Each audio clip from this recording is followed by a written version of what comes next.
Bueno, voy a apagar la cámara y voy a poner a grabar.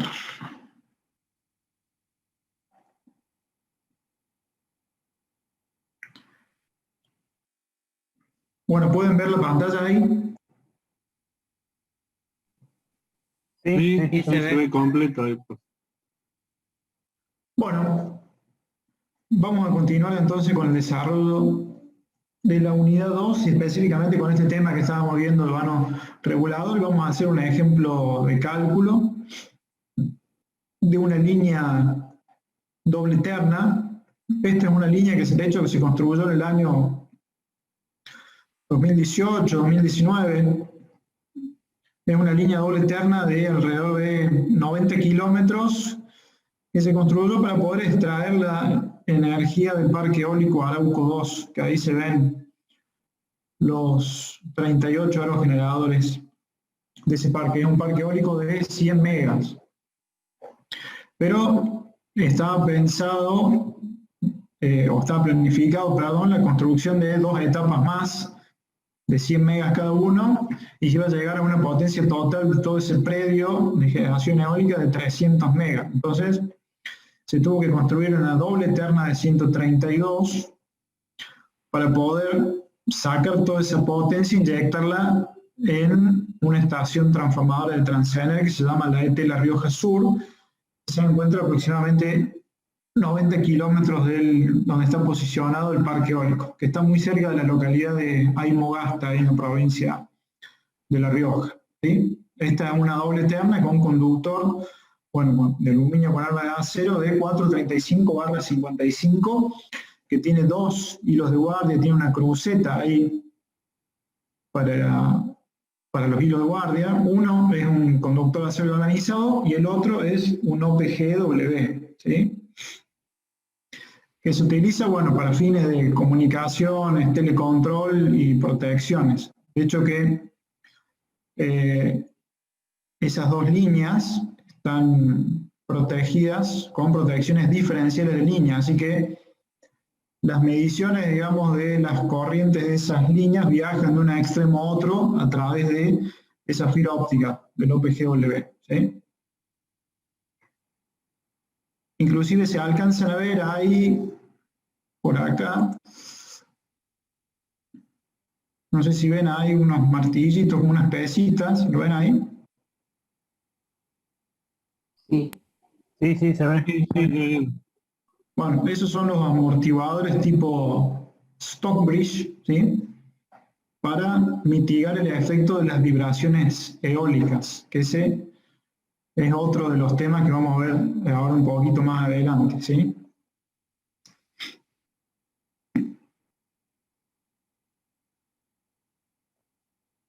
Bien.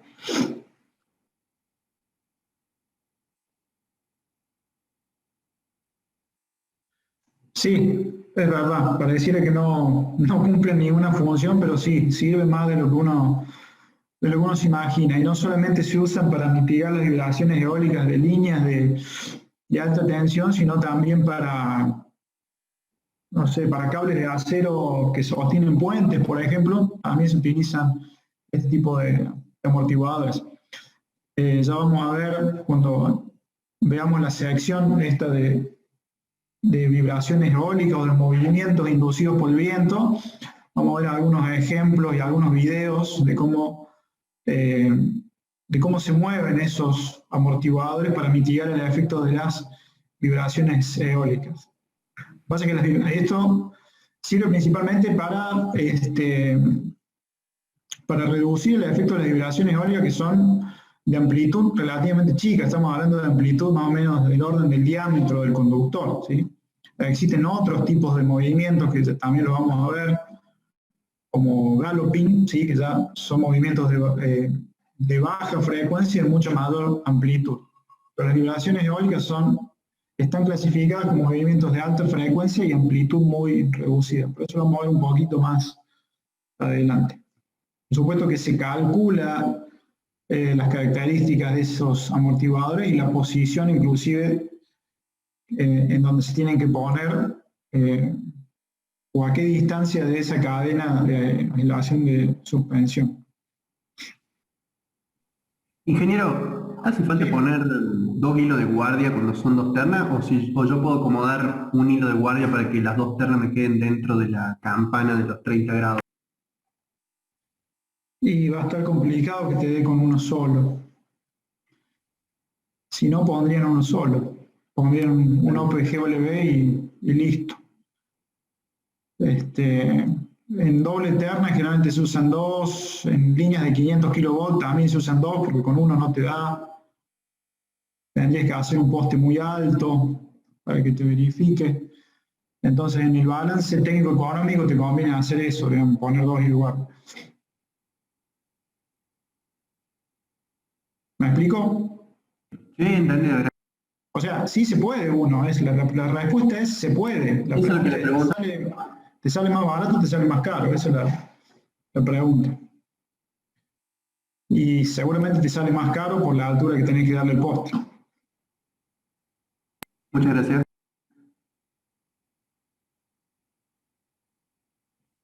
Bueno, entonces, como ya les había comentado, empezamos a presentar los datos del conductor /55, ¿sí? Con los datos que se extraen de la norma. Hay una norma IRAM donde fija cuáles son las características que tiene que tener este cable. Yo en este proyecto participé haciendo asesoramiento técnico a alguna parte de la ingeniería de las estaciones transformadoras y hacíamos todas las inspecciones de los materiales, de los equipos.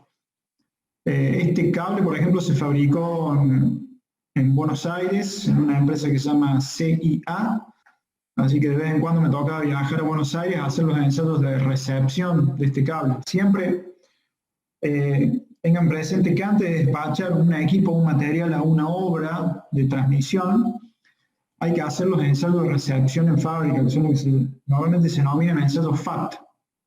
La F es de Factory, A de Acceptance y la T de Test. Ensayos de aceptación en fábrica, ¿sí? Entonces, uno va a la fábrica, se hace generalmente un muestreo, uno selecciona algunas bobinas, se cortan algunos tramos de esa bobina de cable y se hacen toda una serie de ensayos sobre esos cables, ¿sí? Para garantizar que mecánicamente cumplan con los requisitos de la norma, ¿sí? En cuanto a esfuerzos de tracción, dimensiones, etc. Por eso siempre en una obra de este tipo, antes de despachar cualquier tipo de material, hay que hacer los ensayos de recepción en obra, porque después si se despacha un material que no cumple con las especificaciones a la obra, imagínense el problema que hay después de volverlo y volver a fabricar, ¿sí? Así que a medida que se van fabricando los conductores, imagínense que para poder construir esta línea hacen falta, pero muchísimos kilómetros, estamos hablando, no sé, deben ser más de 500 kilómetros de conductor, ¿sí? Es muchísimo. Imagínense. ¿De cuánto vienen esas bobinas para esos cables de conductores de esas secciones? ¿De qué longitud suelen ser? Y pueden ser, la verdad que no me acuerdo cuál es la longitud de las bobinas, pero pueden ser, no sé, 1500 metros, cosas así. Tendría que fijarme, no recuerdo bien el largo, pero 1500 metros. Pero más o menos en ese orden. Sí, andan por ese orden, seguramente. Ya después te voy a confirmar exactamente el valor. Bueno, gracias. Ahí ponen un carrete y eso. Completo entendido. Depende, por supuesto, de la sección del conductor. También este es un conductor de diámetro importante, 435/55. Pero ya voy a fijarme de cuántos eran las bobinas. Entonces por ahí te llamaban que había, no sé, 30 bobinas para inspeccionar, entonces uno iba y de acuerdo a norma te dice que tenés que hacer un muestreo y elegir tantas cantidades de bobinas, y bueno, sacas una muestra de esas bobinas y haces todos los ensayos que te pide la norma. Y así para todo, ¿no? Así como estamos hablando de los ensayos para el cable, también para el OPGW, también para el acero, el cable de acero galvanizado, también para los postes de hormigón, también se fabrican un lote de postes de hormigón y el fabricante dice, bueno, vamos a ensayar un lote, entonces uno va a la fábrica de postes, hace un muestreo, elige un poste, se hace un acuerdo con el fabricante, ¿no? Porque tampoco es cuestión de ir a ensayar 5 postes, porque son ensayos a veces destructivos, aunque se pueden llegar a hacer ensayos no destructivos también dentro de la fase elástica. O sea, si el poste lo lleva a la rotura, evidentemente que después no te sirve más, pero lo podés llegar a ensayar dentro de la fase elástica el poste. Así que son todos acuerdos que se hacen con el fabricante, ¿sí? A la hora de hacer los ensayos FAT. La cantidad de poste y los ensayos que vas a hacer. Y también se hacen ensayos sobre los accesorios, por ejemplo, las ménsulas, también. Profe, ¿y estos ensayos también se hacen para las líneas de media, así de 13,2? ¿Se hacen a todos, a los cables, a los postes, a las ménsulas, a todo? ¿O eso sí lo determina? En principio sí, habría que hacerlos. Estamos hablando de una obra importante. Capaz que si necesitas comprar 3 postes, capaz que no. Pero una obra importante, una línea media de una longitud apreciable, vos que sos el comprador te querés asegurar que lo que estás comprando cumple con las especificaciones o no. Si vos decís que este poste tiene una rotura de 1500 kilogramos, ¿cómo sabés que no te está metiendo el perro el fabricante? Entonces decís, no, yo voy a la fábrica, vamos a hacer un muestreo y vamos a ensayar un poste para ver si realmente cumple con las especificaciones de la norma. Y eso cuando va uno a la fábrica a hacer un ensayo de eso, digamos, el cliente elige el poste que está, de los que están ahí, dice, ensayamos ese, digamos, así al azar, algo así, ¿eh? Y depende un poco de la confianza en el fabricante, ¿no? Lo ideal sería eso, ¿no? Que vos vayas y elijas al azar, ¿sí? Claro. El tema es que si vos vas y elegís un poste al azar, hasta que a ese poste lo posicionen horizontal, lo empotren ahí en una base para poder hacer el ensayo, eso lleva muchísimo tiempo. Así que generalmente vos le das la libertad al fabricante para que elija un poste del lote y lo tenga listo para el ensayo. Otros que son más desconfiados se van y lo eligen y ensayan ese y no importa el tiempo que demos. Conozco casos de que, por ejemplo, en un proyecto que yo participé por ahí en el año 2007, para una línea de 42 kilómetros ahí en el norte, era para Transnoa, o sea, Transnoa se iba a hacer cargo después de la explotación de la línea.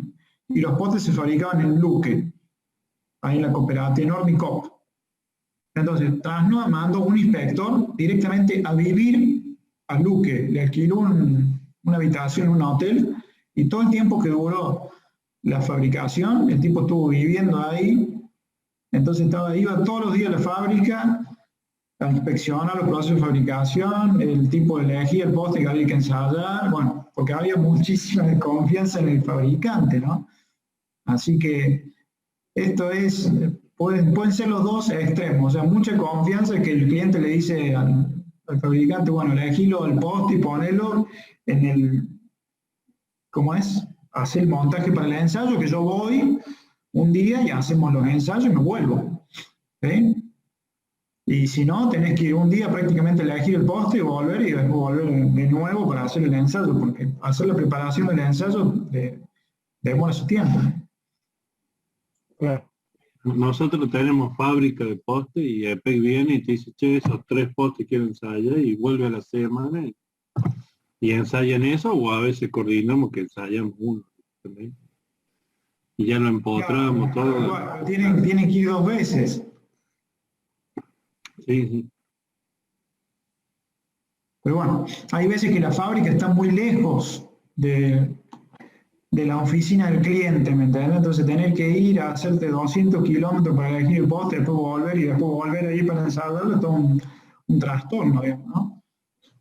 En este caso, por lo menos para la fabricación de los postes de la línea esta doble terna, que se fabricó Mástil que tiene una fábrica en Belleville, que es un fabricante que tiene mucho prestigio, digamos, dentro de lo que es fabricación de postes y estructuras de hormigón.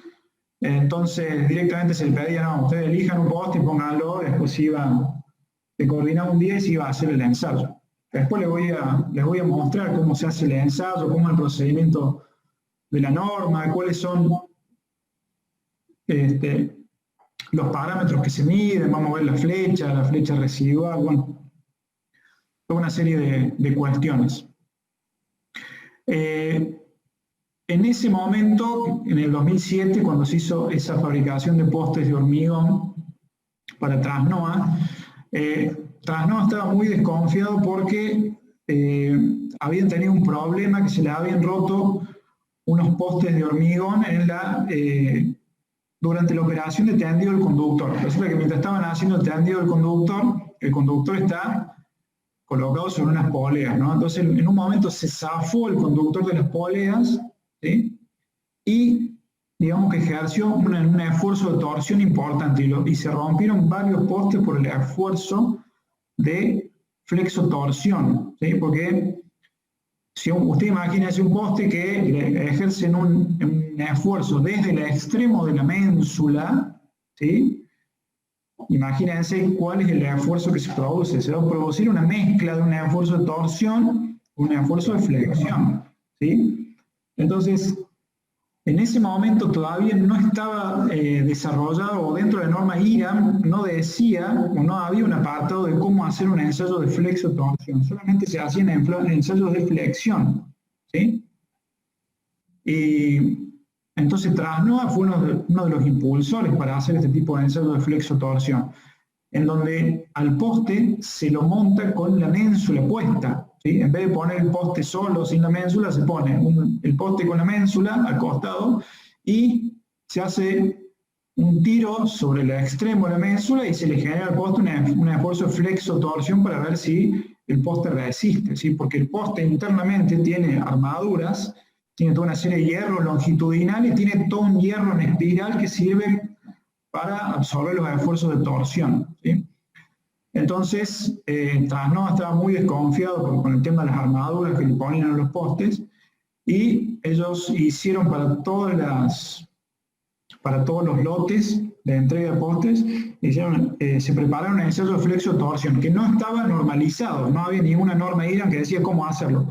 Así que se tuvo que acordar con el fabricante, ¿sí?, una forma de hacerlo.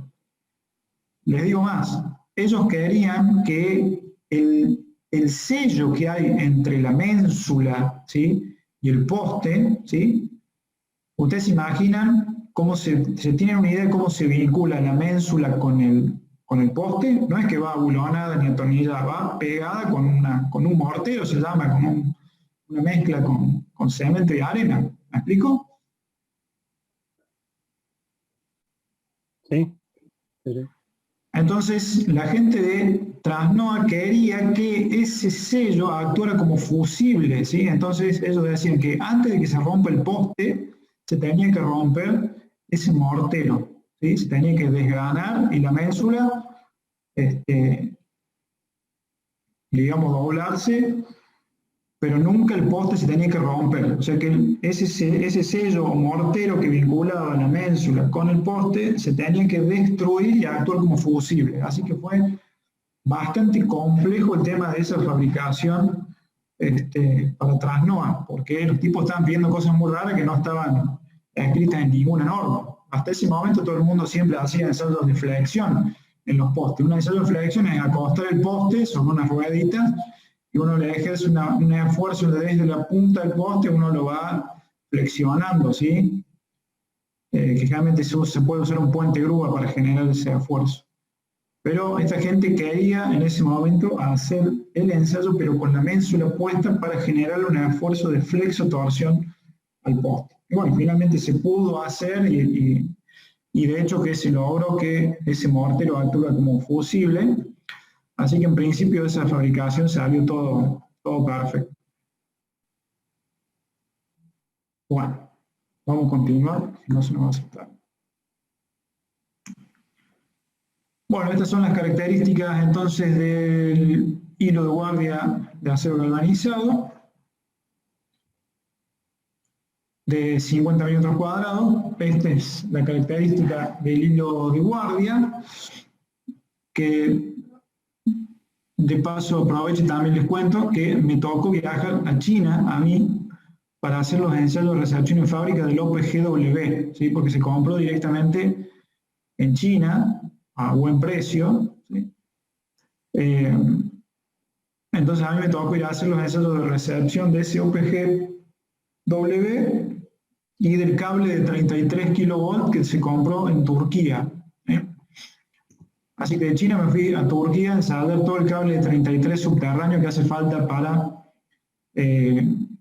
toda la estación transformadora y para colectar toda la energía de los aerogeneradores, ¿sí? Generalmente todo lo que es parques eólicos hay siempre redes bastante extensas de 33 kilovolts que se utilizan para colectar la energía que genera cada aerogenerador, ¿sí? Así que bueno, pude tener esa experiencia en China y realmente las fábricas de allá son una cosa impresionante, totalmente fuera de escala a lo que puede ser una fábrica acá en Argentina o inclusive en Brasil.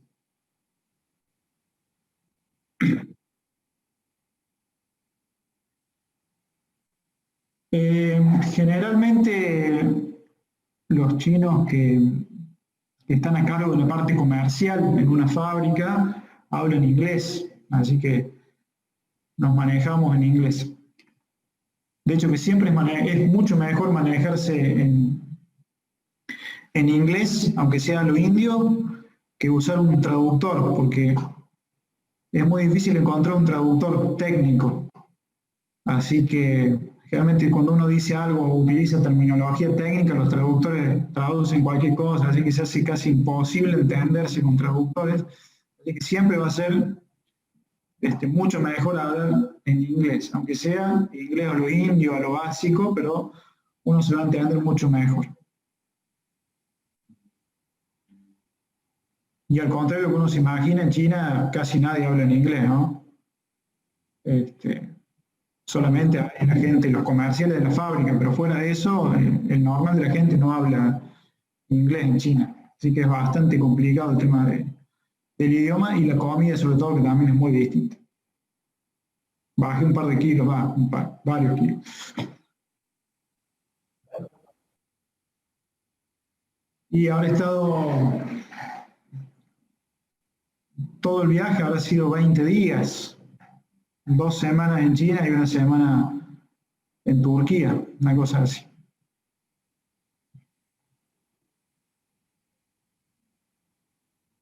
Bueno. Pasa que yo tenía mucha experiencia trabajando con chinos por el proyecto de las represas del sur. Como yo trabajé muchos años en Electroingeniería S.A. y Electroingeniería S.A. había ganado la obra de las 2 represas del sur, Condo Cliff y la Barrancosa. Este proyecto se ganó con una empresa china que se llama Gesouba. Y bueno, se vino un contingente de un montón de chinos de ingeniería, entonces trabajamos juntos en el proyecto, en la etapa de licitación, después en la etapa del proyecto. Después cuando me fui de la empresa, los chinos me contrataron a mí como un asesor que les daba una mano para hacer aprobar todas las especificaciones técnicas ahí en el ITRE de Buenos Aires, que era como el instituto de la Universidad de La Plata que hacía toda la parte de inspección. Así que estuve trabajando muchos años con los chinos. Bueno, sigamos.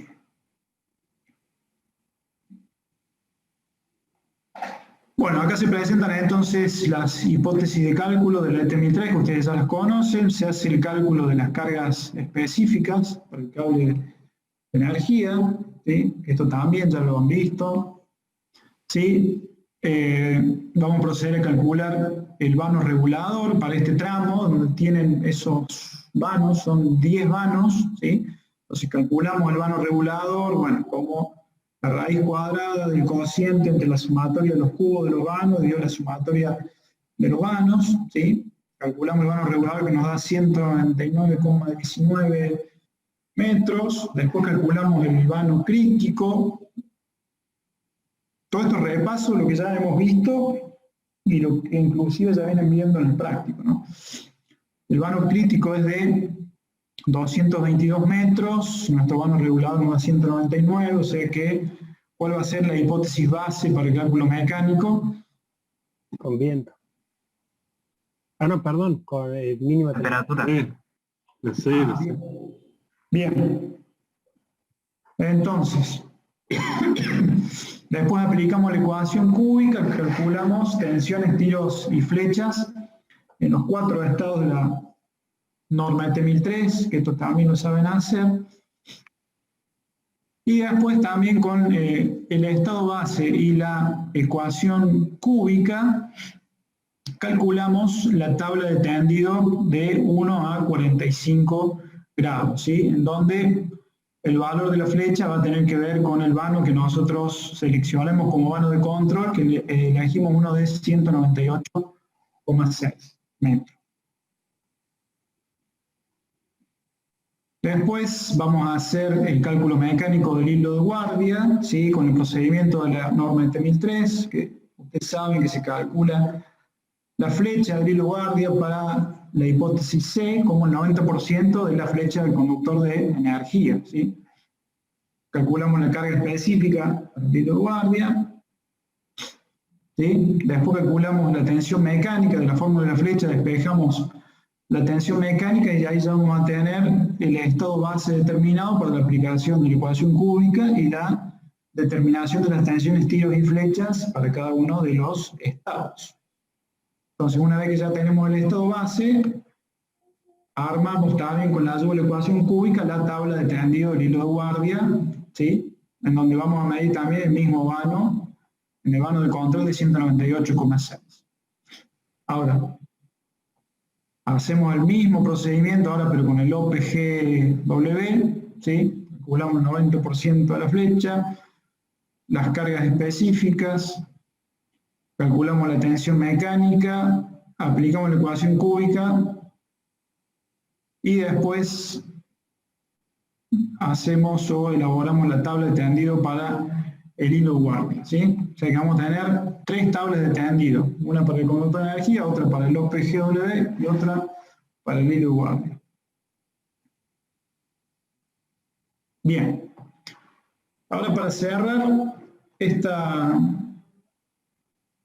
parte de la unidad 2, les voy a explicar el método óptico para el flechado del conductor, ¿sí? Que es uno de los que más se utiliza, por lo menos en los proyectos que yo he participado, es uno de los métodos que más se utiliza para hacer el flechado, ¿sí? Básicamente lo que se hace con este método es determinar, ¿sí? Un ángulo, ¿sí? Un ángulo vertical al cual yo tengo que posicionar un instrumento que se llama teodolito, y en ese ángulo yo me tengo que encontrar con el conductor, o sea que voy a tener que regular la tensión del conductor hasta que el teodolito se encuentre con el conductor en esa posición que yo voy a calcular, ¿sí? Entonces, vamos a ver cómo es el procedimiento. Principalmente, le explico básicamente un teodolito, un instrumento que se utiliza en topografía y permite medir ángulos en el plano horizontal y también en el plano vertical, ¿sí? Entonces, ¿qué es lo que vamos a hacer? Primeramente vamos a posicionar el teodolito, ¿sí? En el medio del vano de control, ¿sí? Aproximadamente unos 60 metros de la traza de la línea, ¿sí? O sea que, visto en planta, sería algo así, ¿sí? ¿Alguien hizo alguna vez algún flechado óptico? No, no. Bueno, acá va a estar el teodolito, ¿no? La estación de flechado, esta es la línea por acá, el eje de la línea. ¿Lo ven el cursor? Sí, sí, se ve. Sí, sí, bro. Bueno, este sería un poste y el otro poste del vano del control, ¿sí? Esto sería el vano que se llama acá B, B corta, esto que está acá es el vano sobre 2, vano sobre 2. ¿Sí? Entonces yo, con la estación de flechado, me voy a posicionar en la mitad del vano. ¿Sí? Bien. Eso es el valor de A en metros es 60 metros, según lo que dijo recién. Aproximadamente, pero eso Más o se menos. calcula también. Ah, Ya vamos a ver que se calcula. ¿Sí? Lo importante en realidad es que estés acá a la mitad del vano. Eso es lo más importante. claro. Pero la idea es correrse unos 60 metros del eje de la línea para poder realizar correctamente todas las mediciones. ¿Sí? Entonces, en realidad, lo que uno hace, se posiciona acá y apunta la mira del teodolito, ¿sí? Porque el conductor va a estar puesto sobre las poleas, ¿sí? Está puesto sobre las poleas porque esto se realiza durante la operación de tendido. Entonces, el operador acá del teodolito va a apuntar a la polea de este conductor acá, a la garganta de la polea, ¿sí? Y va a poder medir el ángulo vertical, ¿sí? Que se llama N1, ¿sí? Entonces, en ese momento va a fijar a 0, ¿sí? El teodolito para el barrido va a fijar el 0 del barrido horizontal, ¿sí? Entonces, primero va a medir el ángulo vertical, va a fijar a 0 el ángulo horizontal y después va a hacer un barrido hasta la posición de la otra polea, ¿sí? Entonces ahí va a mirar el otro cable y va a determinar el ángulo beta y el ángulo al que se encuentra el otro conductor. Acá estamos suponiendo que existe un desnivel entre los dos postes, ¿sí? Esto se podría, es una explicación general, podría ser que estén exactamente al mismo nivel los postes, pero es muy raro, siempre hay desniveles, ¿sí? Es preferible posicionarse en un vano en donde el nivel sea muy parecido, ¿sí? Porque va a ser más fácil hacer las mediciones y los cálculos, ¿sí?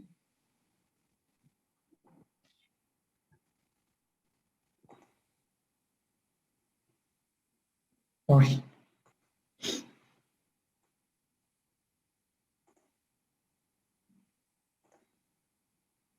Bueno, a ver. Esta sería la vista en elevación, ¿sí?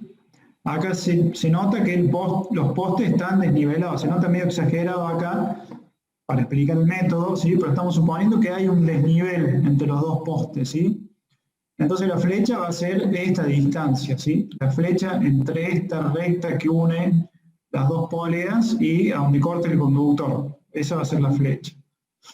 Entonces, como les dije, desde la posición donde está el instrumento óptico, el teodolito, uno se posiciona y le apunta acá, ¿sí? A la polea, a la garganta de la polea donde está el conductor, ¿sí? Entonces ahí voy a poder medir este ángulo, este N1, ¿sí? Y a partir de esa posición lo voy a poner en 0, el barrido del ángulo horizontal, y voy a girar el teodolito hasta la posición de la otra polea, y ahí voy a medir el ángulo beta, ¿sí? Voy a medir el ángulo beta y voy a determinar el ángulo vertical, que se llama N2, ¿sí? Entonces, fíjense que acá ya nos quedan determinados varios, por trigonometría ya podemos hacer un montón de cosas, ¿sí?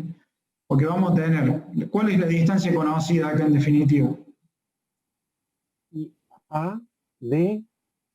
No, esta no. Esto no es conocido, es... Recuerden que les dije, más o menos se alejan 60 metros, pero se puede calcular bien preciso. Ah, está bien, yo pensé que uno establecía eso como una distancia conocida. Se calcula.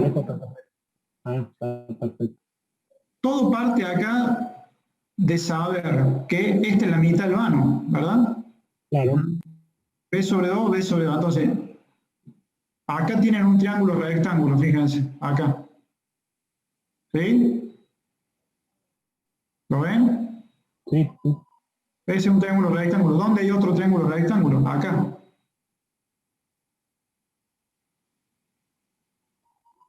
¿Sí? Sí. ¿Sí? Bien. Entonces, ¿qué voy a saber? Voy a saber este ángulo, ¿sí o no? ¿Sí? Fíjense, tanto en el plano horizontal, ¿qué ángulo conozco yo? Este que se llama beta sobre 2. ¿Sí? El ángulo que hay de acá hasta acá es beta sobre 2. ¿Sí?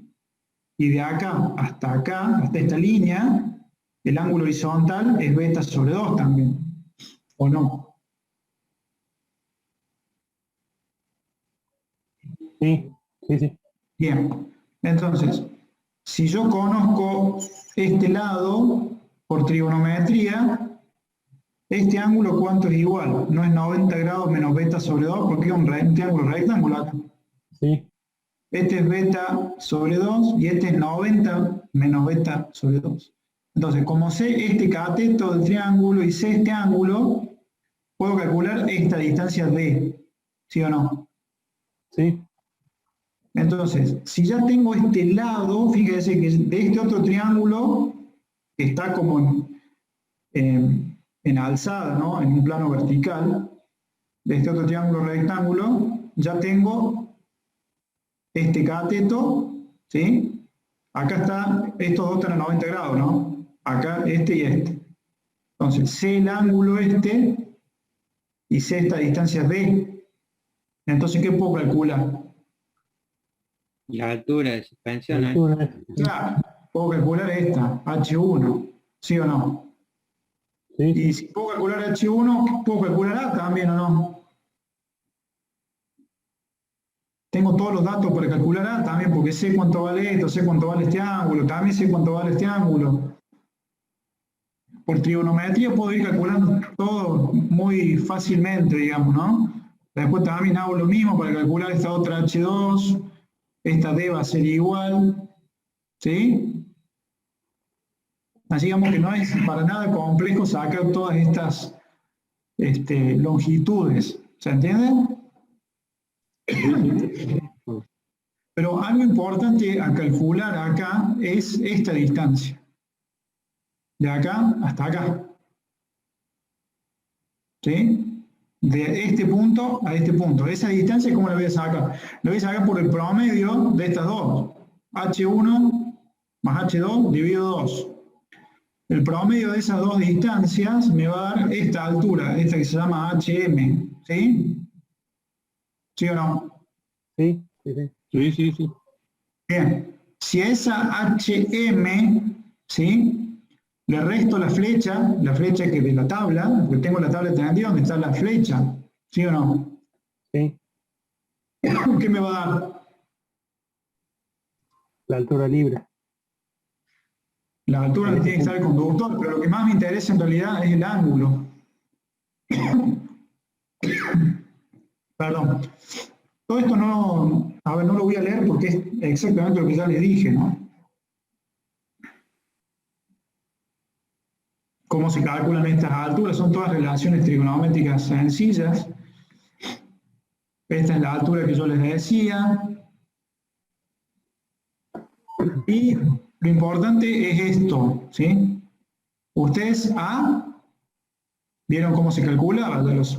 También con una relación trigonométrica tenemos ahí el ángulo, el semivano, o sea que A lo sabemos perfectamente. Esta altura total también la sabemos, cómo la calculamos como el promedio de las dos alturas, acá en la pole, H1 más H2 dividido 2, ¿sí? Entonces, ¿sabemos esta flecha?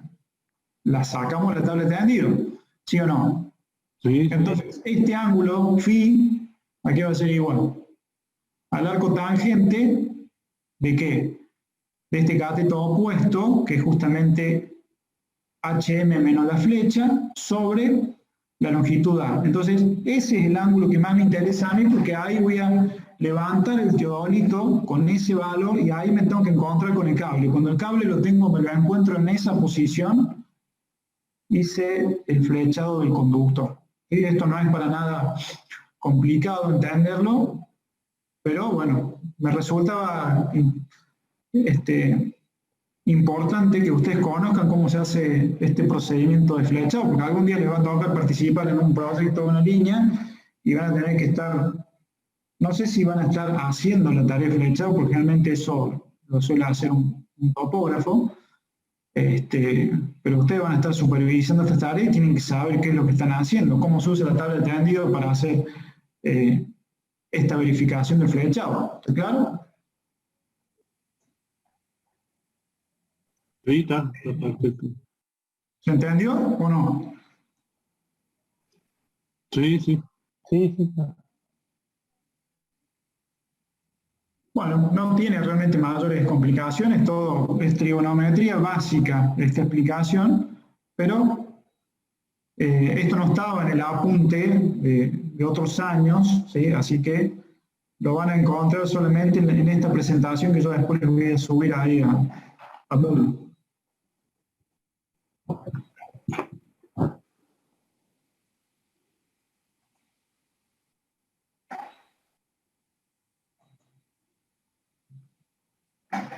Bueno, vamos a arrancar con esta otra parte de la unidad 2, que es efecto creep en conductores de líneas de transporte de energía. Este es otro tema que hace poco tiempo que lo estamos dando en la cátedra, históricamente no se daba, ¿sí? Pero bueno, me pareció importante porque hoy en día el efecto creep es algo que se tiene en cuenta siempre en los proyectos de la línea de transmisión, porque si no se lo considera se tienen muchos problemas. ¿Alguna vez alguien escuchó qué es el efecto creep en conductores de línea de transporte?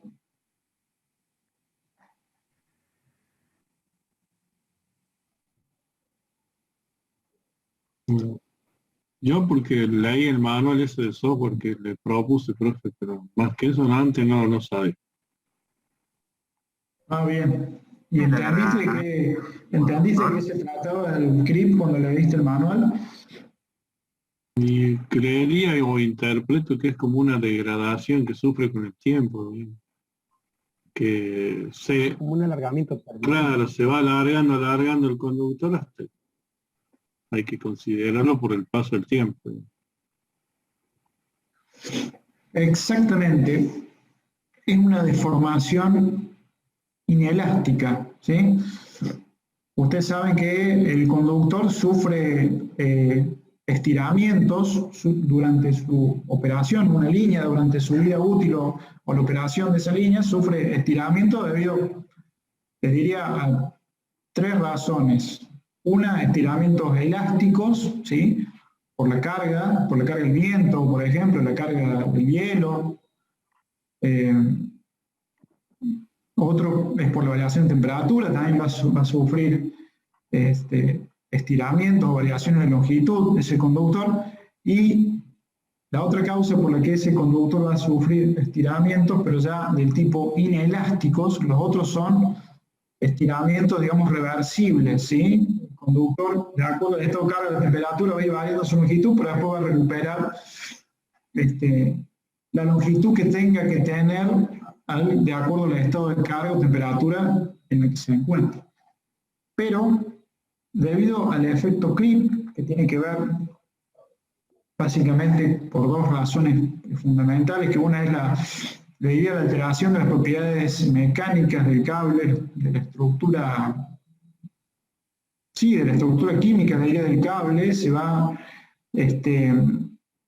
produciendo una fluencia del material, un estiramiento que se da con el tiempo, ¿sí? Que eso se llama creep metalúrgico. Y la otra forma en que se manifiesta este fenómeno, ¿sí? Tiene que ver con el asentamiento, ¿sí? De las capas del conductor, porque realmente estos conductores del tipo ACSR están formados por capas concéntricas, ¿sí? De cordones de alambre de aluminio y alambre de acero, ¿sí? Entonces cuando esas capas concéntricas son sometidas a una tensión mecánica, se van acomodando unas con otras, ¿sí? Van cediendo y el cable se va estirando. Eso generalmente sucede, les diría, en los primeros momentos en que se le aplica tensión al cable, ¿sí? En los primeros tiempos, los primeros días, ¿sí? Se da muy fuerte este creep por asentamiento geométrico, se llama. Y después, a lo largo de la vida útil de la línea, es donde más se nota el efecto del creep metalúrgico, ¿sí? Que tiene que ver con este estiramiento, fluencia del material, ¿sí? Y les diré que en los conductores principalmente que tienen aluminio, donde se hace más fuerte este efecto, el efecto creep, que es, como les dije, una elongación, un estiramiento inelástico. Quiere decir que después el conductor no vuelve a su posición o a su longitud inicial. Entonces, ¿qué va a traer como consecuencia esto? ¿Un incremento de qué? De la flecha. Un incremento de la flecha. Y si la flecha crece más de lo que nosotros teníamos previsto, se va a acercar ese cable mucho al terreno, se va a violar la altura libre mínima, entonces al cabo de un tiempo esa línea ya no va a cumplir con las alturas libres mínimas al terreno, estamos en un problema. Hace muchos años atrás, bueno, cuando se empezaron a construir las líneas de 132, acá en la provincia de Córdoba, estamos hablando de década de 70, cuando se construyeron un montón de estaciones transformadoras de 132, se construyeron líneas, este efecto no se lo tenía en cuenta en el proyecto. Entonces, ¿qué pasó? Al cabo de muchos años se dieron cuenta que muchas líneas, la mayoría de ellas, sobre todo las líneas más viejas, ninguna cumplía con las alturas libres mínimas del terreno porque justamente el efecto creep, ¿sí?, había logrado un estiramiento tal del cable que la flecha había aumentado tanto, entonces ya no se cumplía ninguna altura libre. Esto me lo comentó en su momento Carlos Ibarlucé, así como era jefe de mantenimiento de líneas de alta tensión, me comentaba que bueno, había muchísimas líneas en la provincia que no cumplían, líneas viejas sobre todo, ¿no?, que no cumplían las alturas libres mínimas por el tema del efecto creep. Así que por eso me pareció importante incorporarlo como un apartado en la unidad 2, ¿sí?, para que ustedes sepan cómo es que se tiene en cuenta este efecto a la hora de hacer un proyecto o una línea, ¿sí? ¿Hasta ahí me siguieron más o menos la idea?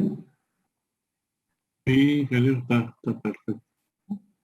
Una consulta, ingeniero. ¿De qué depende la aparición de este efecto creep? ¿De vanos largos o algo en particular? No, se da siempre. Para el tipo de cable de tipo aluminio con arma de acero, sobre todo cuando tenés cable formado con aluminio, el aluminio es muy proclive a ¿cómo es? A que se le genere. ¿Sí?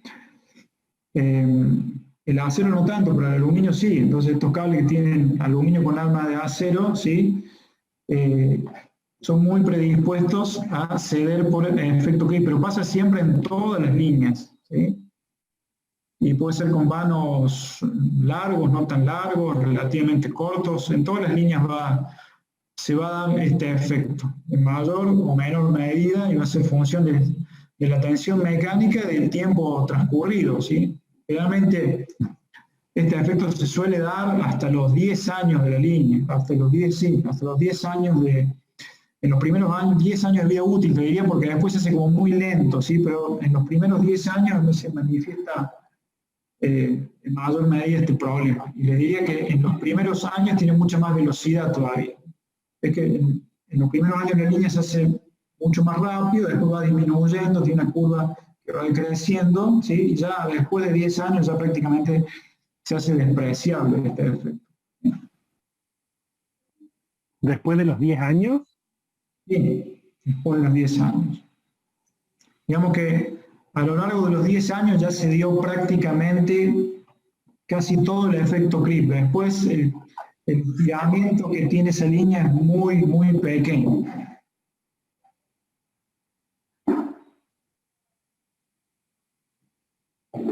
Bien. Este gráfico está muy interesante, ¿sí? Fíjense que tienen en el eje de abscisas, tiene elongación o extensión o estiramiento, ¿sí? Y en el eje de ordenadas, tensión mecánica o tiro, ¿sí? Puede ser cualquiera de las dos cosas, no hay problema. Entonces, acá lo que estamos viendo, a ver qué pasa con el estiramiento en un cable cuando lo sometemos a una tensión mecánica, ¿sí? Entonces, vamos a empezar desde este punto, ¿sí? Fíjense, si a un conductor formado por alambres de aluminio, aleación de aluminio de tipo ACCR es sometido a una variación de tensión mecánica durante un periodo corto de tiempo, y eso es importante, esto quiere decir que lo vamos a hacer rápido, este ciclo, se obtiene la curva como se indica en la figura. Entonces, ¿qué pasa? Vamos a ir aplicándole una fuerza de tracción a ese cable y vamos a ir midiendo cuánto se estira, ¿sí? Entonces, para esta fuerza se va a estirar esto. Para esta otra fuerza, ¿cuánto se estiró? Esto. Esta otra fuerza, esto. Entonces vamos a llegar hasta este punto en donde se estiró todo esto, ¿sí? Pero a partir de este punto vamos a empezar a disminuir la tensión mecánica, ¿sí? Vamos a disminuir la tensión mecánica, pero fíjense que no va a volver por acá, ¿sí? La curva no va a retornar por este punto, sino que va a retornar por acá, ¿sí? Entonces, a medida que disminuimos la tensión mecánica, ahora la curva retorna por acá y cuando anulamos la tensión mecánica, estamos en este punto, ¿qué va a pasar? Queda con una deformación permanente. Exactamente, quedó con una deformación permanente. Y si a partir de este punto volvemos a incrementar o aplicar una tensión mecánica, fíjense que ya viene por acá la curva, ¿sí? Entonces vamos a seguir subiendo, llegamos hasta acá, volvemos a bajar y ahora la deformación va a ser mayor. O sea que esa deformación permanente va a depender también del valor máximo de tensión mecánica que le apliquemos a ese conductor, ¿sí? O sea que este tipo de esfuerzos que se producen en un tiempo breve, ¿sí? O en este tipo de ensayos, ¿sí? Lo que se genera en el cable es un asentamiento geométrico, se llama. Esas capas concéntricas de alambres de aluminio y de acero se acomodan, se deslizan unas con otras y el cable se estira, ¿sí? Se dice que se produce un asentamiento geométrico. Esto sería un clip por asentamiento geométrico. Profe, una consulta. En una línea, no sé, a lo mejor en un vano de 100 metros, de 200 metros, dentro de estos primeros 10 años, ¿no es cierto?, de uso de la línea o de vida de la línea, ¿cuánto puede ser lo que aumenta por un efecto creep? ¿Cuánto, no sé, en cuántos metros? Y la flecha se podría llegar a mover 1 metro, por decirte. Ajá. 1 metro o más, pero bueno, hay formas de evitar que eso suceda también, ¿no? Que ya vamos a ver. Hay veces que al conductor se lo deja varios días sobre las poleas, ¿sí? Para que el cable se estire, porque los primeros días este efecto es bastante rápido. Entonces, al cable se lo deja en polea 48, 72 horas, ¿sí? Para que se vaya acomodando y se vaya produciendo este creep por asentamiento geométrico principalmente, porque es el que primero se da en la etapa de tendido, ¿sí? Pero sí, evidentemente que ya si hay una variación de medio metro de la flecha, fíjense cuando ustedes calculan las alturas de los postes, ¿sí? No tienen por ahí en cuenta tantos coeficientes de seguridad para la altura libre. Ya estarán haciendo cálculos de estructura, ¿no? Cuando ustedes empiezan a sumar, cuando empiezan a sumar todas las alturas, la distancia entre las mésulas, entre los conductores, la flecha, llegan a una altura de poste, pero no tienen un coeficiente de seguridad muy importante ahí. Quiere decir que si hay una variación de medio metro en la flecha, es mucho. Es que después la altura libre mínima no lo verifiquen, ¿sí? Claro, claro. Ahora, fíjense si en un ensayo similar, ¿sí? Yo vengo incrementando la tensión o el tiro hasta este valor máximo de tensión, después empiezo a reducir y después me quedo en este punto, ¿sí? Me quedo en este punto por un tiempo importante, ¿sí? ¿Qué va a pasar a partir de este momento? Donde estoy incrementando la tensión, ¿no? El cable, lo mismo se va a estirar. ¿Sí? Fíjense que se va estirando, ¿sí? Y después cuando quite la tensión mecánica va a volver por acá. Entonces, acá ya estamos en presencia de dos fenómenos distintos. Uno que depende de la tensión mecánica principalmente, que es el creep metal, el creep por asentamiento geométrico, y otro fenómeno que es más dependiente del tiempo, de la tensión mecánica y del tiempo también, que es el grip metalúrgico, ¿sí? Que es esto que está acá, que a una tensión constante el cable se va a seguir estirando también, ¿sí? Esto tiene que ver con una alteración, ¿sí? del material, ¿sí? En donde se produce una fluencia metálica y el cable se estira también. Entonces, este le vamos a llamar grip metalúrgico y a este otro le vamos a llamar grip por asentamiento geométrico. Por supuesto que me va a resultar de interés saber cuál es la suma de los dos estiramientos, ¿sí? Entonces, como dice acá, por otra parte, si la tensión aplicada es mantenida por un tiempo prolongado, cuando el conductor es liberado de la carga, a la deformación permanente E sub S, o epsilon sub S, se le sumará una deformación de valor E sub C, cuyo valor dependerá no solo del valor de la tensión aplicada, sino del tiempo durante el cual se encuentra aplicada el conductor. ¿Sí? ¿Se entiende este gráfico? Esto es importante que entiendan. Sí, pero... Entonces, de lo expuesto se deduce que la deformación permanente que sufre un conductor sometido a una tensión mecánica está formada por dos componentes que ya les dije. Una que se llama grip metalúrgico, que depende fundamentalmente del tiempo, pero también de la tensión que se aplica, y otro que tiene una gran dependencia al valor máximo de la tensión mecánica que se llama grip por asentamiento geométrico. Entonces, como les vengo insistiendo, el estudio de este fenómeno es muy importante porque los problemas que después pueden aparecer en las líneas por no haberse contemplado el efecto grip generan muchísimos inconvenientes. De hecho, ¿qué se debería hacer para solucionar esto? ¿Qué se les va a ocurrir?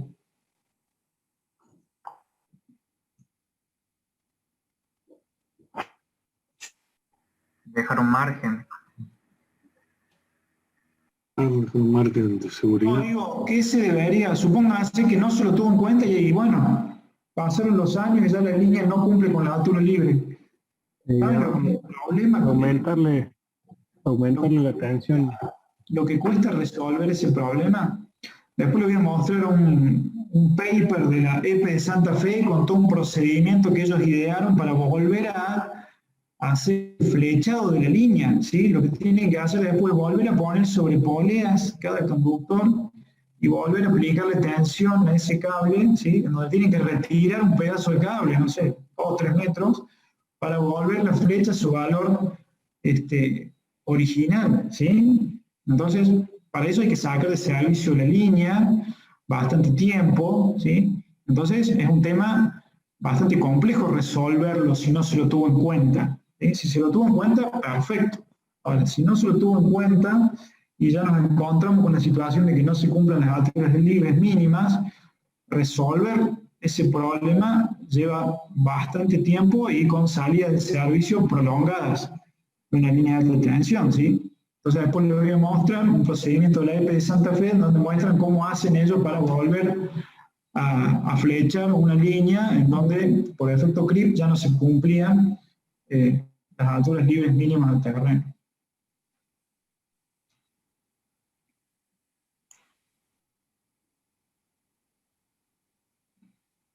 Bien.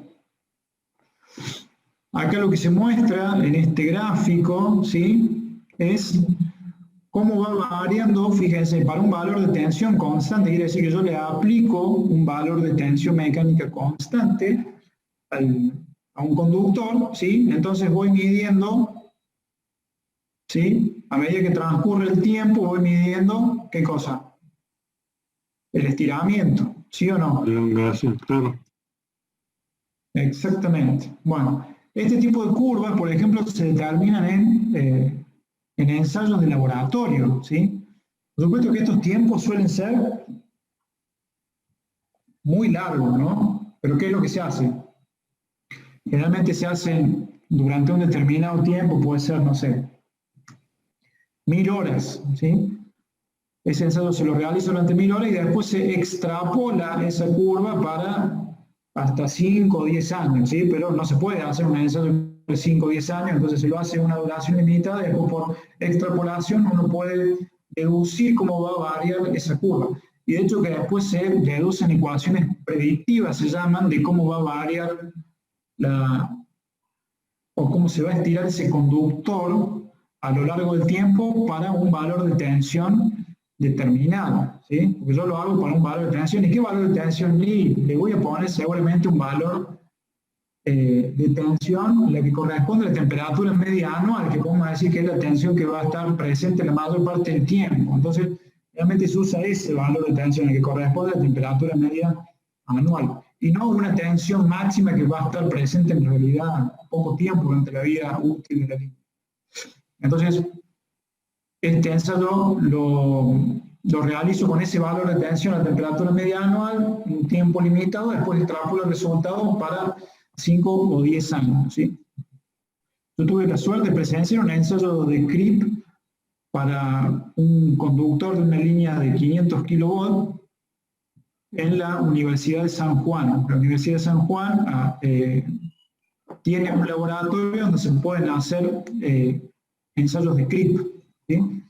Entonces, ensayos de CRIP básicamente toman una probeta de material, que es un conductor que puede tener 10-15 metros de largo, lo ponen sobre una máquina donde le aplican una tensión y van midiendo con un instrumento que se llama extensómetro cuánto se va elongando ese conductor en una sala a temperatura controlada, ¿sí? Tiene que ser una temperatura constante, ¿sí? ¿Por qué no puede variar la temperatura? Porque si la temperatura varía, la longitud del conductor va a variar y va a quedar enmascarado si vario por el CRIP o vario por la temperatura, no lo va a saber. Entonces, la temperatura tiene que ser controlada para poder hacer una sola vez, hacer la corrección por temperatura y después ya se va midiendo la deformación del conductor. Así que justamente habíamos ido a la Universidad de San Juan a un laboratorio de ensayos sísmicos, porque bueno, participé en un proyecto en el NOAA, cuando se construyeron por primera vez estaciones de 500 kV en zona sísmica argentina, ¿sí? Digamos que en el año por ahí 2009, 2010, se construyeron las estaciones transformadoras ahí de Cobos, San Juancito, El Bracho, en donde se empezaron a realizar especificaciones, Transenel hizo especificaciones para que toda la estación soportara esfuerzos sísmicos, ¿sí? Entonces todo el equipamiento de alta tensión, ¿sí? Se tuvo que, lo que se denomina calificar sísmicamente, se tuvo que demostrar que ese equipamiento de la estación transformadora iba a soportar los esfuerzos sísmicos que se podían producir en caso de un sismo, ¿sí? Y de acuerdo a la zona del país que nos encontremos, los sismos pueden ser más o menos potentes, ¿no? En el sur de Argentina no pasa nada, no es zona sísmica, pero en la zona del NOA, en la zona ahí de Mendoza, San Juan, en Salta, ¿sí? Hay zona sísmica 3, zona sísmica 4, entonces se tuvieron que llevar equipos de alta tensión a ese laboratorio en San Juan y se los ponían en una mesa vibratoria, entonces se simulaba un ensayo sísmico para verificar que el equipo no se destruyera. Y justo en ese momento estaban haciendo un ensayo en otra parte del laboratorio, estaban haciendo un ensayo de CRIP para un cable de una línea, para un cable de una línea de 500 kV para el mismo proyecto, ¿sí? Que se llama, es un cable que se llama Peace River modificado, es un cable del tipo ACCR, de aluminio y de acero, pero tiene ese nombre particular.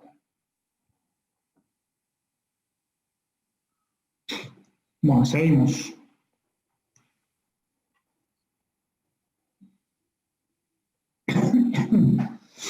Bueno, esto ya lo estuvimos conversando. ¿Por qué se daba esta fluencia metálica en el clip metalúrgico? Que era como consecuencia de la modificación de la estructura del metal, que por supuesto va a depender del tipo de material, no va a ser lo mismo que en el aluminio o en el acero. En el aluminio este efecto es más pronunciado, ¿sí? Inclusive también depende de los métodos de fabricación. Y también ya les había comentado por qué se daba el asentamiento geométrico, que tenía que ver con esto de que los cables, ¿sí?, están formados por capas de alambre que se pueden deslizar unas con otras, y entonces cuando se le aplica tensión al cable, esas capas se van acomodando unas con otras y se va produciendo este estiramiento.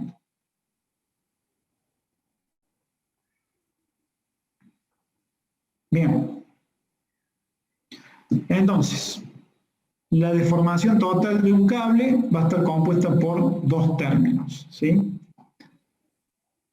Tengan cuidado con estas fórmulas. Yo, si bien no soy de la idea de tomar fórmulas, pero sí insisto mucho con la parte conceptual. La conceptual es de qué depende o cuáles son los parámetros que influyen en el CRIP metalúrgico, cuáles son los parámetros que influyen en el CRIP por asentamiento geométrico. Y básicamente tiene que ver con la interpretación de estas fórmulas, no con memorizarlas, ¿sí? Pero sí saber cuáles son los factores que influyen en cada uno de estos dos CRIP. Entonces vamos a tener que la deformación total va a estar formada por dos términos. Uno que se llama sub S, por el CRIP, por asentamiento geométrico, que depende principalmente de la tensión máxima que se le aplique, y de otro que se llama CRIP metalúrgico, es sub C, que va a depender de cómo varía la tensión con el tiempo, cómo varía la tensión mecánica con el tiempo, del tiempo y de la temperatura, ¿sí? La temperatura es otro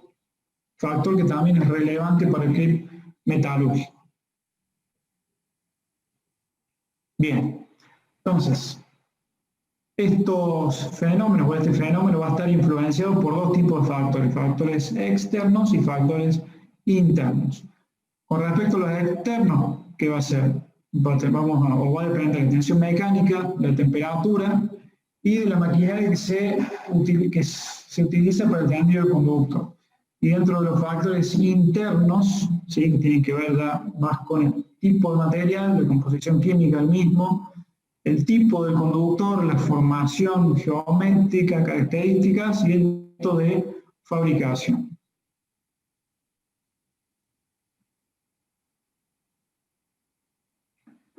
Bien, ahora vamos a ver toda esta formulación empírica, ¿sí? Entonces, ¿cuál es la idea acá de toda esta fórmula? ¿Sí? Poder predecir cuánto se va a estirar el conductor en función de ¿qué? En función de la tensión mecánica, el tiempo y otra serie de constantes o factores que dependen del tipo de material, ¿sí? Entonces, la idea es que si yo quiero saber cuánto será el estiramiento de ese conductor a los 10 años, sabiendo las características del conductor, a qué tensión mecánica va a estar sometida, ¿sí?, y el tiempo que quiero evaluar, ¿sí?, esas variables las voy a meter dentro de estas fórmulas que son empíricas, que surgieron de ensayos del laboratorio, y voy a poder calcular, ¿sí?, tanto el CRIP metalúrgico como el CRIP por asentamiento geométrico, ¿sí? Estas fórmulas son empíricas aproximadas, ¿sí? Lo mejor que se puede hacer para saber cómo va a ser el comportamiento de un conductor, ¿sí?, en lo relacionado al CRIP, cuál va a ser la mejor forma, por supuesto va a ser ensayar el conductor, a través de un ensayo como este que yo les dije que tuve la suerte de presenciar, ¿sí? Pero si no se hace un ensayo específico para un conductor, lo que se puede hacer es se utilizan este tipo de fórmulas empíricas, que son fórmulas reconocidas, que se publicaron hace muchos años, ¿sí? Estas fórmulas se publicaron por ahí en la década finales de los 70, por ahí, ¿sí? Sí. Una consultita. En sí terminamos determinando esto para poder, o esto sumaría en cuanto a la determinación de, por ejemplo, de la altura del poste, digamos, eso es a eso querríamos llegar, digamos, para poder anticiparnos a este efecto que tiene dentro de los primeros 10 años la línea. No necesariamente. Vos lo que podés hacer es darle menos flecha de lo que dice la tabla de tendido para compensarlo, ¿eh? Por ejemplo, esa podría ser una alternativa. Claro. Porque hacer largo, hacer más alto el poste, te va a salir muy caro. Claro, Entonces, sí. buscar la forma por ahí de tratar de compensarlo en la operación de tendido, ¿sí? Ya dándole una flecha menor de la que dice la tabla de tendido, o como vimos recién, vieron que vimos un ejemplo de cómo se calculaba o cómo se elaboraba la tabla de tendido. Sí. Entonces, muchas veces se hace un ajuste, sobre esa tabla de tendido se hace un ajuste por CRIP, ¿sí? Que tiene que ver con un valor de temperatura. Entonces, puedo decir, en vez de considerar, si yo voy a hacer un tendido, no sé, a 20 grados, ¿sí? En ese momento hace 20 grados, yo podría hacer una corrección por CRIP y en vez de suponer que estoy a 20 grados, me fijo en cuál es la flecha a 15 grados, por ejemplo, que me da un coeficiente de corrección por CRIP de 5 grados centígrados. Quiere decir que yo me tengo que mover 5 grados para menor temperatura, donde la flecha va a ser más chica. Y de esa manera voy a compensar, ¿sí? Por el efecto CRIP, porque después la flecha va a ir, o ese conductor va a ir cediendo, ¿sí? Se va a ir estirando, pero va a quedar compensado, ¿sí? Y eso, sí, pero ¿y eso no se traduciría después en un mayor tiro en el conductor?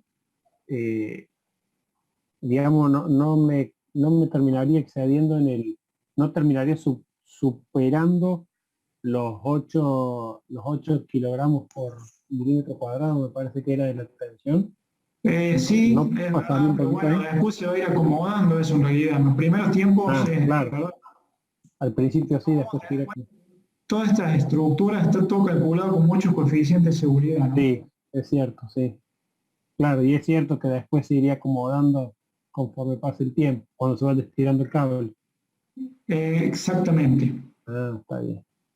De hecho, que, bueno, otra forma, hay veces que se hace un pretensado de la línea, se le aplica una tensión mecánica importante, ¿sí? Se hace como un pretensionado de la línea para acelerar el efecto CRIP durante un determinado periodo de tiempo y después se le aplica la tensión mecánica definitiva. Es como que por ahí cada empresa tiene su librito o su forma de compensar el CRIP. No hay una metodología única, ¿sí? para realizar una compensación del CRIP, porque de hecho que uno podría hacer, como vos decís, hacer las estructuras más altas, ¿sí? Eso podría ser una.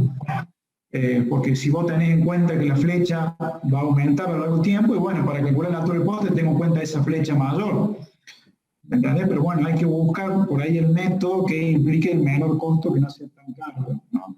Claro. Entonces, de acuerdo a las empresas, se utilizan diferentes métodos que después lo vamos a ver un poquito más adelante. Gracias, bro. Bueno, entonces como les comentaba que a través de experiencia de laboratorio se desarrollaron todas estas ecuaciones para predecir el comportamiento del cable, cómo se va a estirar por el efecto CRIP en función de la temperatura, la tensión mecánica y el tiempo, teniendo por supuesto también en cuenta unos coeficientes que dependen del tipo de material, del método de fabricación, etc. Después, dentro de esta presentación hay unas tablas en donde se presentan todos esos coeficientes, ¿sí? Pero lo que quiero que les quede claro es de qué depende cada cosa, ¿sí? O que de qué depende el CRIP metalúrgico, de qué depende el CRIP por asentamiento geométrico, ¿sí? Sigamos.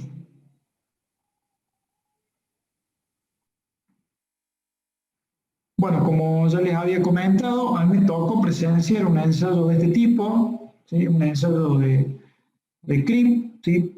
Donde se evalúa el comportamiento del cable, se lo somete a una tensión mecánica constante y se va midiendo el estiramiento de ese cable, ¿sí? A lo largo del tiempo, ¿sí? A lo largo de un tiempo limitado, un tiempo reducido, puede ser 1000 a 2000 horas, y después se hacen extrapolaciones para llegar a los 5 o 10 años.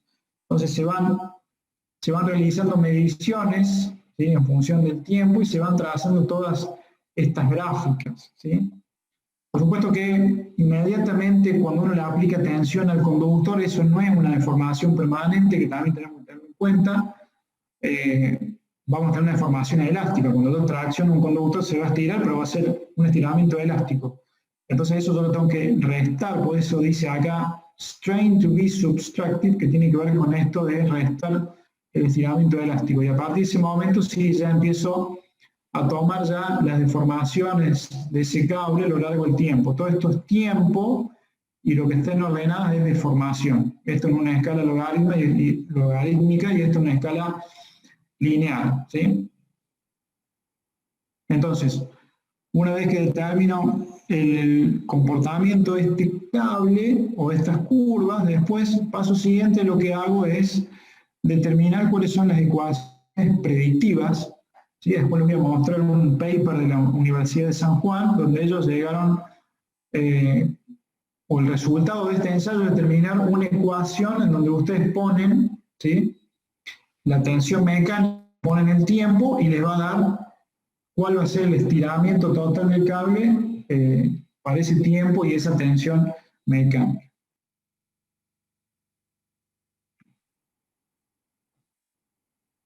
Bien, fíjense que estas son las fórmulas típicas, ¿sí?, para determinar el estiramiento total por CRIP. Fíjense que es la suma, ¿no?, de CRIP metalúrgico más CRIP por acertamiento geométrico, ¿sí? Estas son fórmulas empíricas. Esta fórmula, por ejemplo, dice para conductores de todo tipo, aluminio, aleación de aluminio, ACCA. Después, para conductores de aluminio y aleación de aluminio, se puede utilizar esta otra fórmula. Fíjense que siempre va a estar metido el tiempo ahora, ¿no? Tiempo, tensión mecánica, temperatura, y todo esto son coeficientes, este K, este alfa y este mu, que lo vamos a sacar de una tabla que va a depender seguramente del tipo de material y de la formación del material. Generalmente suele depender de la proporción entre la sección del acero y la sección del aluminio, que tiene más que ver con la parte constructiva del cable. Y específicamente para conductores de aluminio con alma de acero, esta es una fórmula que se usa bastante. Yo la he visto en varios proyectos de línea de alta tensión, en donde se usa esta fórmula para calcular el CRIP total para un determinado tiempo, ¿sí? Todas estas son fórmulas empíricas que surgen de experimentos de laboratorio. O sea que si no tenemos un ensayo específico, ¿sí?, del cable que vamos a usar en nuestro proyecto, podemos utilizar alguna fórmula empírica, ¿sí?, que se adapte al tipo de cable que nosotros vamos a usar. Después, de hecho, que le voy a mostrar para este proyecto del Parque Eólico Arauco, le voy a mostrar la memoria de cálculo que se hizo por el tema del efecto CRIP y después cómo se lo compensó en la tabla de tendido, porque se le aplicó una tensión mecánica mayor para reducir la flecha en la etapa de tendido y a los fines de poder compensar el CRIP. ¿Hasta ahora me siguieron bien, muchachos? Sí, pero Sí. Bueno.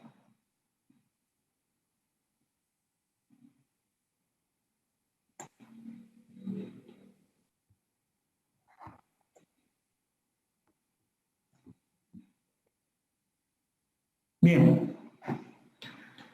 Entonces, esa deformación mecánica, y este concepto es importante, esta deformación permanente puede ser asimilada a un incremento de longitud debido a una variación de temperatura, delta T. Entonces, nosotros sabemos que la variación de longitud, ¿a qué es igual? A L por el coeficiente de dilatación lineal por delta T. Eso lo sabemos, ¿no?, de la física elemental. ¿Sí? La fórmula de dilatación térmica. ¿Sí? Entonces, alfa, coeficiente de dilatación lineal, L, la longitud inicial del conductor, y delta T, la variación de temperatura. Fíjense que yo puedo despejar el valor de delta T, ¿sí o no? Sí. Delta T me queda delta L sobre L por 1 sobre alfa. Al cociente delta L sobre L se lo denomina deformación por una longitud y suele estar expresado en milímetros por kilómetro o en tanto por 1 o en porcentaje. Ese valor de delta L sobre L es lo que generalmente se determina en ensayos de CRIP. O sea que si yo determino esto por ensayo, o por cálculo, ¿sí? Pero lo puedo calcular también con estas fórmulas empíricas, o lo calculo, o lo determino por ensayo, o a través de una fórmula empírica. Si yo determino esta deformación unitaria, puedo calcular este delta T, que vendría a ser un equivalente térmico, ¿sí?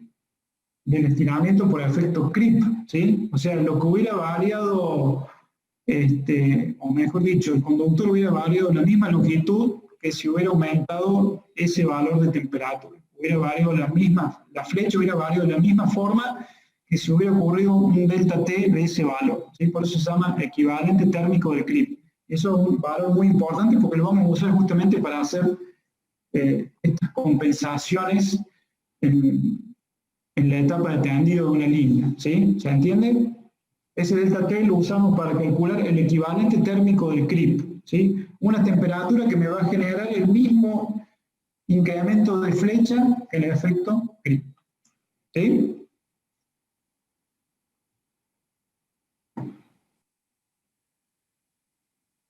¿Me siguieron con ese concepto? Sí, sí, profe. Bien. Entonces, la variación de temperatura calculada puede ser utilizada como un dato utilizado en la operación de flecha del conductor a los fines de compensar el incremento de la flecha que produce el efecto creep a lo largo de la vida útil de la línea, ¿sí? O sea que quiero cerrar ya, por lo menos esta parte, con este concepto, y después la clase que viene vamos a ver unos ejemplos de cálculo y ya cerramos este apartado y seguimos con el siguiente, porque ya vamos llegando ya al final de la unidad de líneas, que es media larga, ¿sí? Pero bueno, es una de las partes importantes de la materia, ¿sí? ¿Alguna duda, muchachos? No, por ahora no, profe. Bueno, entonces, por hoy vamos a dejar acá. La clase que viene vamos a continuar.